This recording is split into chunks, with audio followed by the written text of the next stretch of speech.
Andy, you said you were looking to hit the ground more cleanly. It felt like you definitely did that today. Yeah, the standard of tennis was good today. There was a lot of high quality rallies, and I had to change a few things. He started the match off very well, was extremely aggressive, and I needed to change things around a little bit, and I managed to start dictating a lot of the points and use my forehand well, so my groundies worked well today. Probably going to Melbourne feeling about as happy as you could, really? No, I mean, there's always, every slam you go into, things change in, a week or a few days in tennis, so I need to make sure that I work really hard over the next week or so, and that next sort of 7-8 days of training will be very important as to how I'm going to go into the Aussie Open feeling, because the conditions here can, they're different to Melbourne Park, and I'll need a few days to adjust to that. Andy, you seem to be your own worst critic sometimes. When you're a great player, there are times in the match where it seems to be going against you, and your body language, and your self-talk looks as if you're getting quite hard on yourself. What goes through your mind at those times, and how do you overcome that to go on to succeed? Well, I think it depends how much it affects you in terms of duration of time. I mean, if it's 1 point, and you get annoyed for 15 seconds afterwards, and you can, get back to playing the next point with good intensity, then it's fine. It's, when I was younger, it used to last quite a long time, and it would take me, a while to get back into it. Today I started the match off badly, and came back into it. I lost serve in the second set and broke back straight away and won 3 games in a row to win the match. So so long as it's not affecting me for long periods, or when I go behind I'm not finding ways back into matches, that's when you get worried. But I mean, sometimes you're maybe looking to play perfect tennis all the time, and that's never going to happen, and it's something you need to accept. And you won Brisbane last year and kicked off a wonderful season for you. Could it be a good omen this year? I hope so. Again, I'll see how the Australian Open goes, but it's been a good start to the year. Obviously, I trained hard to get ready for this period of the year, and I hope that the Australian Open goes a bit better for me than it did last year. But I played some very good tennis there. I think I lost a set in the first round, and then won the next 4 matches or so in straight sets until the match with Novak, which I played very well in. So I hope I can start the year well. It's obviously a very private thing, but you made a dedication in the victory speech.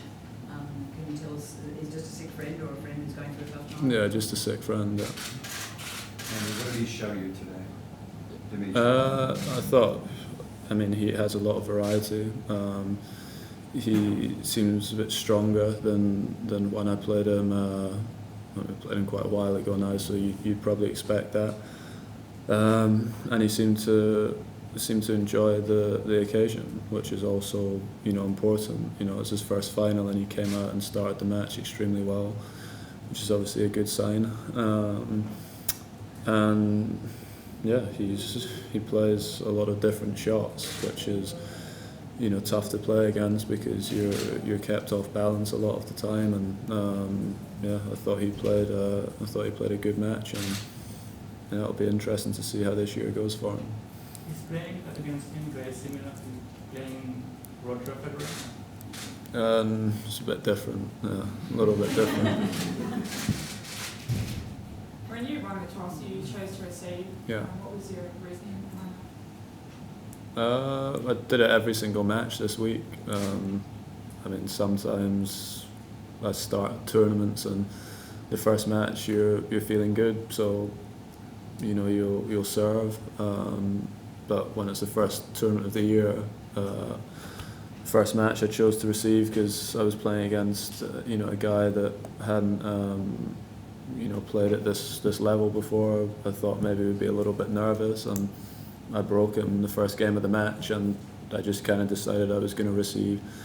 for the rest of the tournament, because that's how it went in the first round. But there's not huge amount of thought that goes into it all the time. It's just sometimes nice to get a feel for the way your opponent hits the ball, and that's it. Andy, you made slow starts in your last two matches. Is that a concern at all looking ahead to Melbourne?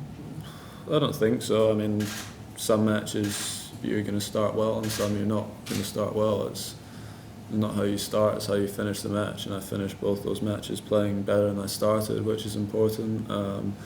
I started my first round match extremely well, and then the match went the other way very quickly. So as long as my level improves as the match goes on, then that's fine. But I'm not concerned about it. And was there anything in the off-season you focused on more intently, where you thought, going into 2013, if I can improve this, it's really going to help me maybe get through some tough spots or beat some of the other elite guys more consistently or whatever? I think, today was a good example of some of the stuff I worked on, and in previous years or matches like today, I got off to not the best start, and he was playing very aggressive, and I think by the end of the first set I turned the tables, and I was the one making him do a lot of the running and playing the aggressive points, which wasn't the case in the past. And I think that's something that not just in the off season I worked on, but over the last, it's a change of mentality really, and that doesn't happen in a few weeks. It's taken time to believe that that's the right thing to do, to be aggressive, and that was what I worked on in December, and I worked on for a majority of last year as well, and I did it well today. Andy, first player to go back to back here in Brisbane. You keen to come back again next year and defend your title? Yeah, if they want me to come back, it's a nice tournament to play, and they have really good facilities to start the year, and good crowds. It's a nice court to play on, and we've enjoyed it. Obviously the 2 years I've played, I like the conditions here, and who knows, but I'd like to come back. Sorry. Melbourne's going to be the first slam you've gone into with a Grand Slam title, so does it give you any more confidence, a little bit more swagger? Yeah, it's interesting because I obviously don't know. I'll see obviously when I go to play my first match how I feel, but I do feel more relaxed 1 week out from a slam than I have done previously, that's for sure. So I hope that's a good sign. But yeah, I won't know until I get on the court how I will be, if I'll be extremely nervous, or or if I'll be a little bit more relaxed. But nerves are a good thing. It shows you care. You've got a growing reputation as a returner of serve, and Grigor mentioned that you felt you read him very well today. Is that something you've worked on specifically in the last few years as you've taken your tennis to another level? I worked on my return a lot. Always, it's such an important part of the game nowadays, especially, and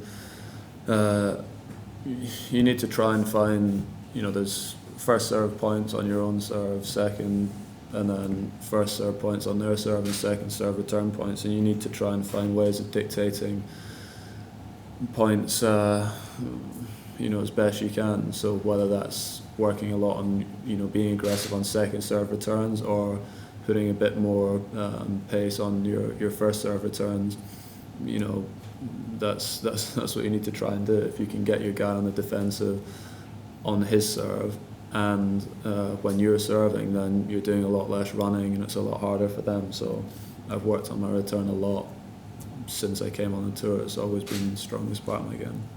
It's been a year since Ivan joined your team. Can you sum up, what influence he's had? It's tough to say exactly what, in a few words, but we've worked on some minor technical things, we've worked on some mental things, and we've obviously worked on tactical things as well. There's not one thing in particular, there's so many things that go into playing tennis matches, and we've worked in the 13 months now or so that we've been working together. We've worked on so many different aspects of the game, but you know, he tries to keep things fairly simple, not overcomplicate things, and that's something that I think, especially at the beginning of my career, I struggled with, was having a lot of variety and not knowing how to use it. I think I've started to use it better now.